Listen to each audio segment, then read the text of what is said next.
오늘 말씀 18절에 보면 이로써라고 시작하고 있습니다.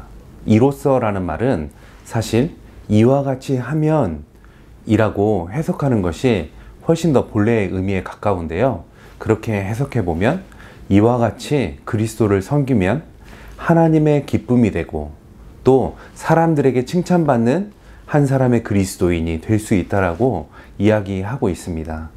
그러면 우리가 어떻게 하면 하나님께 기쁨이 되어드리고 또 많은 사람들에게 칭찬받는 신앙생활을 할 수 있을까요? 오늘 말씀에 보면 세 가지를 이야기하고 있는데요. 첫 번째는 하나님의 의를 이루는 공동체가 될 때 우리는 하나님의 기쁨이 되고 많은 사람들에게 칭찬받는 공동체를 세워갈 수 있습니다. 하나님의 의라는 것은 간단하게 설명하면 하나님께서 옳다고 여기시는 것을 나도 옳다고 여기고 하나님께서 틀렸다라고 말씀하시는 것을 나도 틀렸다고 여기며 살아가는 것을 하나님의 의를 이루는 삶이라고 이야기하고 있습니다. 여러분, 교회는 하나님의 의를 이루는 곳입니다.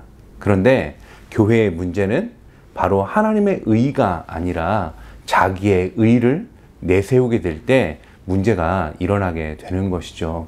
여러분, 그래서 사도 바울은 로마서 12장 2절 말씀에 하나님의 선하시고 기뻐하시고 온전하신 뜻이 무엇인지 분별하며 신앙생활 하라고 했습니다.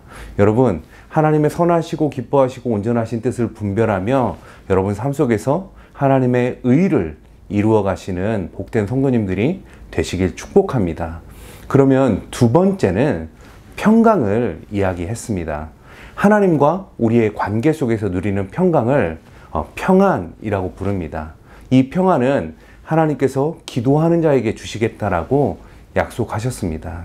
모든 지각에 뛰어난 하나님의 평강이 우리의 마음과 생각을 염려할 수밖에 없는 상황 속에서 지켜주실 것이라고 약속했습니다. 그래서 이 평강은 기도하는 자에게 약속하신 평강임을 기억하고 어떤 상황 속에서도 하나님 앞에 기도하는 믿음으로 살아가는 성도님들이 되시기를 축복합니다.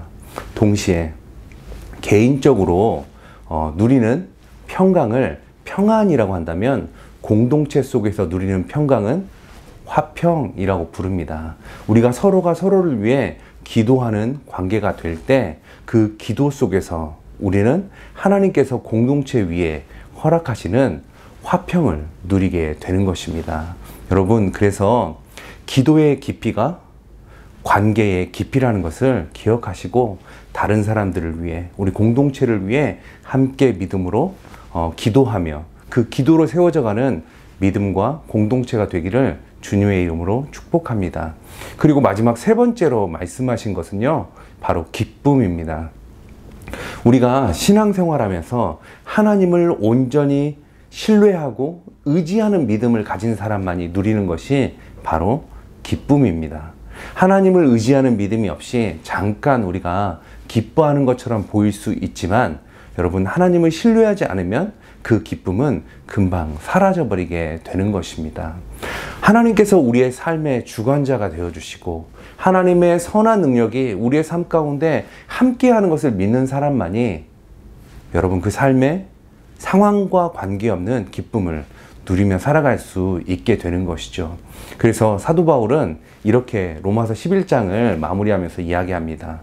이는 만물이 주에게서 나오고 주로 말미암고 주에게로 돌아감이라 라고 이야기를 했습니다.